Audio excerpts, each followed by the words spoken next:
The trading card game industry has been exploding over the past 3 to 5 years, and 2024 is going to be no different. So in this video, we're going to break down 5 new and under a year old TCGs that I think you should have your eye on if you're looking to pick up a new game.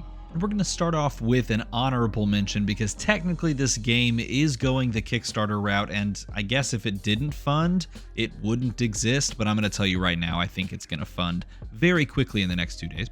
And that is Altered TCG. Altered TCG is a very innovative new trading card game in several respects, and one that I think you should definitely keep your eye out on, specifically for some of the things that they're trying to do within the trading card game space a little bit differently. We've seen over the past few years some innovations within the space with regards to, deck building or construction, things from like Keyforge where the deck was created for you. And we've seen within those products your ability to sort of scan in your deck and keep it on a database on a website. Well, Altered TCG is taking that idea and kind of pushing it to the nth degree with a couple of different products. You're going to have the ability within this trading card game to print to demand your own decks and own cards. If you own those cards, you can order them to be printed and mailed to you from the company. And then you can also pull from booster packs, and correct me if I'm wrong in a comment below, but if I remember correctly, you can pull from booster packs sort of little trade-in cards that sort of act as vouchers, if you will, to print foil versions of your cards. Essentially, there's this entire marketplace that they are creating within an app for their game that you can buy and sell and trade these cards almost as if it lives within the game's sphere on the website or the app as much as it does in paper. And I really like that this isn't an NFT thing and that it's just sort of their own in-house creation and they're keeping everything away from that NFT space. The game is also not necessarily geared towards combat like you would normally expect, and instead has a bit more of this very bright fantasy sort of exploration flavor to it, which puts a nice spin on sort of the trading card game trope of I'm just fighting you and trying to, basically destroy you in the end. And for all of these different reasons, it has me incredibly intrigued. I have not played the game myself. I have not at all been approached by, the company that produces this game. But it is something I'm definitely keeping my eye on. And it is going to Kickstarter here in the next 2 days based on when I'm recording this. And I very much expect it to fund, and I would be shocked if it didn't. But honorable mention goes to it first. And on to the first of the 5 games we go, and we're going to start with Star Wars Unlimited. This is a game that has not yet released, will be releasing within the next few months, and it was honestly a game that I actively tried to avoid getting into when it first was released. I tried to avoid even looking at it because I saw this and I thought to myself, we've got another Star Wars game, it's another Fantasy Flight game, and are they just going to drop the game, 2-3 years in, or are they going to stick with it?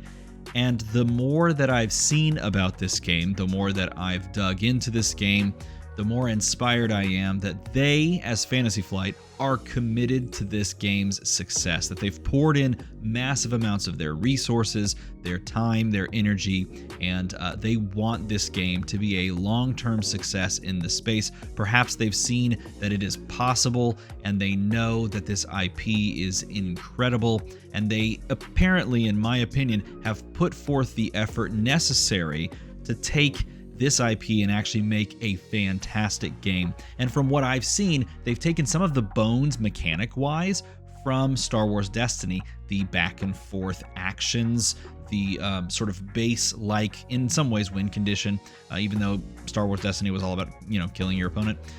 They've taken some of the aspects from that game and tried to build on them, iterate on them, add in other sort of TCG tropes, and really make something that is for trading card game players, and that has me incredibly excited. This is a game to watch out for. I've already got friends that I know have either pre-purchased or are going to just buy in droves this game, and you can expect, because it's Star Wars, for it to do very well in the TCG space. And again, if Fantasy Flight is committed to this game for the long term, I think they've got a winner on their hands. This releases very soon, and you're going to want to keep an eye out for it. If this is a game that you want to see more coverage for, or more commentary and more features on this channel about, let me know in a comment below, and I'm sure we can figure something out. Next up is a card game that I have messed around with a decent bit and I found quite enjoyable, and that's Grand Archive, the first of our anime trading card games. It is under a year old, and it has just now released its third set. Once we've gotten to the third set of any real trading card game,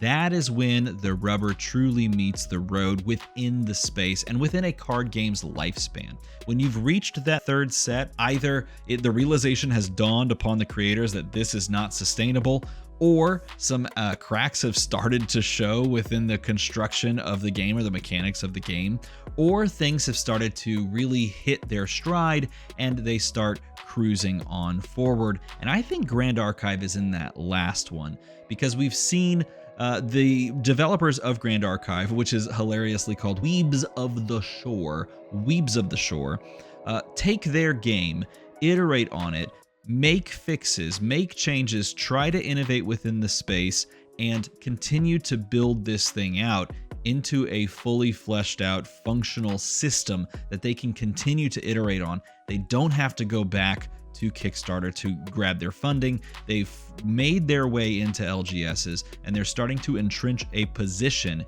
within that space. And that is a very, very good thing for the health of any trading card game. So that is very good sign. They also have organized play that they are starting to push and really drive home. They're running Ascent events, which are leading to the culmination of the World Championship. I believe it's this year. And all of that is pointing towards a healthy, continued player base. Now, the question will always be with any anime trading card game, can it find its own footing against stronger IPs? And Grand Archive, I think, has its own IP that it's really pushing and has a chance to just establish itself within the space of specifically anime trading card games against, the likes of something like a One Piece. And honestly, you could argue maybe like Yu-Gi-Oh! And Pokemon as well. Nevertheless, it is carving out its own space, and one that I think you should keep your eye on and maybe consider jumping into now that product is easier to get after the first set, now that people are jumping in and playing at the local and then regional level, and now that you have something that you can really sink your teeth into if you are an organized play player. And now we make our way into Alpha Clash. Alpha Clash lives within a unique space within the trading card game industry because it is a superhero themed trading card game, and there's not a lot of competition within that space. It is a smaller niche, of course, within the small niche of trading card games, but it is unique almost in and of itself, and that is a really nice selling point. As far as gameplay is concerned, it plays like a mixture of Dragon Ball Super with, other splashes of card games within.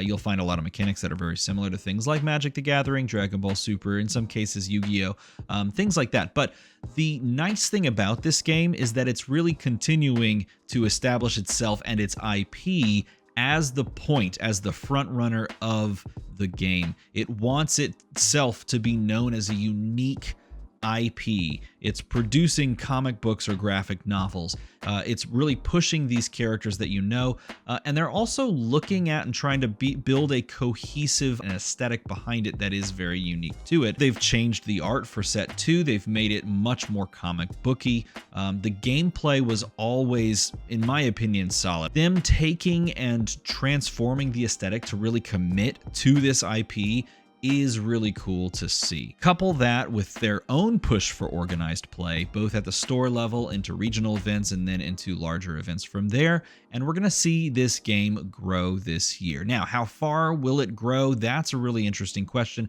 and one that I do think kind of hinges on how much they're able to push it into the LGS and into the overall space of the TCG, but it's one I would keep my eye on for sure. And now we come to Shadowverse Evolve, and I'll be honest with you, this was a card game I was kind of iffy on as it was releasing here in the States, simply because, again, it's an anime TCG through and through, living in that space, and one that is, quite frankly, a space quite filled up with a bunch of other anime TCGs. So the question is, does this have the reach to actually make it here in the States? Yes, this is a large card game over in Japan, and yes, it does have a digital client that allows you to kind of play that game in a I guess a more simple way and an easier to digest way. But does that translate to actually making it here in the States?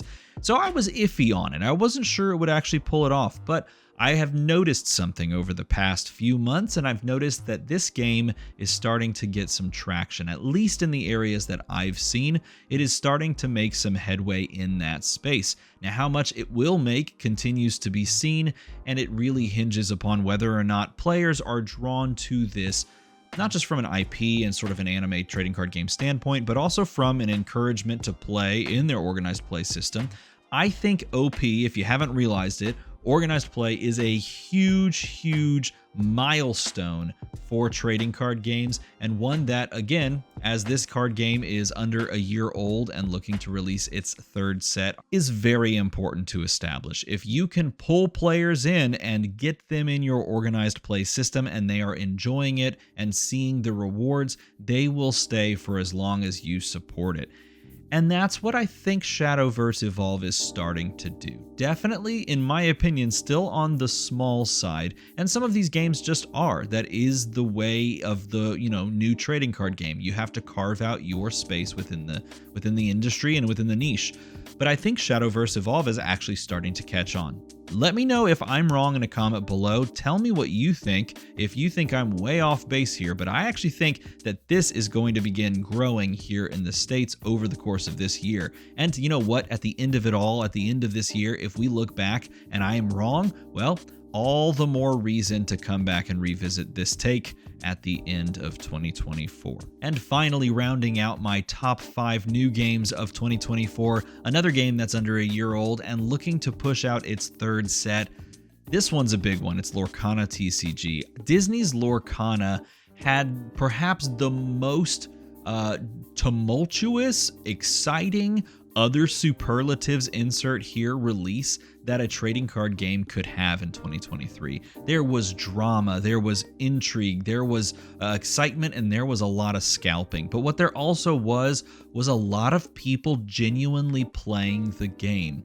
And more than any other game I've mentioned to this point, I have seen palpable real players at random card game stores around my area playing the game, not just purchasing and trying to flip. Unfortunately, I'm sure we all saw a little of that in 2023, but I've seen multiple local game stores running consistent weekly events for Lorcana. And with the third set being released, and importantly, with organized play being released for Lorcana, this game's gonna explode. Perhaps just as much as some of the others on this list, maybe even more, but I think this game is going to blow up this year.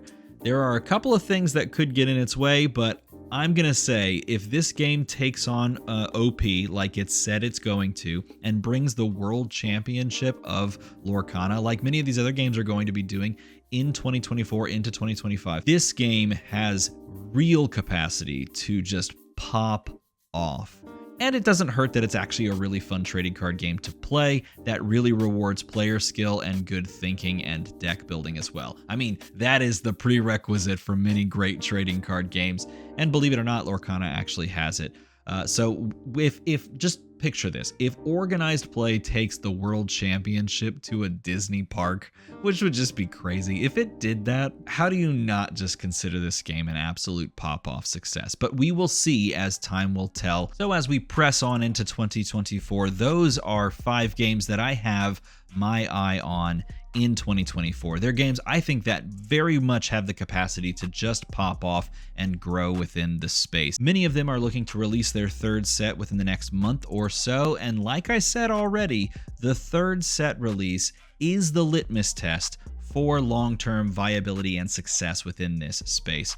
In my opinion, that's where you look to see where the game's trajectory lies, and we're going to find out very quickly how these games are faring in the long run. So, If you enjoyed this video and you would like to see content of anything else that we talked about, if you want to see any of these games covered more on this channel, let me know in a comment below. And if I missed a game, if there's a game I just left off the list, a new game under a year old that is really trying to stake its claim in 2024, leave that down there too, and I'll check it out myself. If you enjoyed this video, make numbers go slightly higher. If that number goes to the other number, we're all having a good time. As always, thanks for watching.